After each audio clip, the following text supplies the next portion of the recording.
Yeye ni mmoja kati ya wasanii matajiri duniani, akiwa na pesa nyingi kuliko Keisha na Jennifer Lopez wakijumuishwa kwa pamoja. Huyu si mwingine bali ni Chris Brown. Ni mwimbaji wa R&B ambaye anafanya maisha ya kifahari kuwa jambo la kila siku. Anamiliki majumba ya kifahari ikiwa ni pamoja na kasri la binafsi lenye thamani ya dola milioni 45 lililoko juu ya mlima huko Los Angeles. Pia ana jumba lingine la kifahari la dola milioni 20 huko Beverly Hills na penthouse ya kifahari ya dola milioni 13 katikati ya London inayoangalia mto Thames. Nyumba zake si tu sehemu za kuishi bali ni maonyesho ya sanaa ya kifahari. Hata usafiri wake ni wa hali ya juu kabisa kwa kuwa anamiliki ndege binafsi aina ya Gulfstream G650 yenye thamani ya dola milioni 50 na aliweza kubuni mwenyewe yacht ya kifahari ya dola milioni 100 na yacht hiyo ina sinema binafsi. Yacht hiyo ina sehemu binafsi ya kutua helikopta pamoja na ngazi zilizopambwa kwa kioo cha thamani.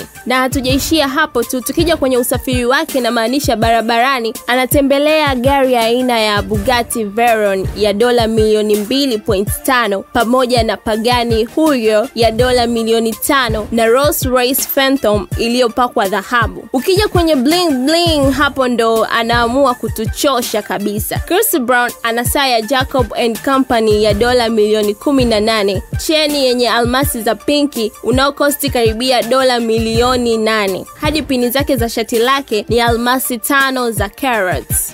Kama msanii mwenye alama ya utajiri wa kilele duniani, aliweza kuongoza orodha ya wasanii wenzake matajiri kuanzia mwaka 2013 hadi mwaka 2022. Can you just imagine? Kwa hiyo huyo ndo alikuwa Chris Brown kwenye chat ya leo.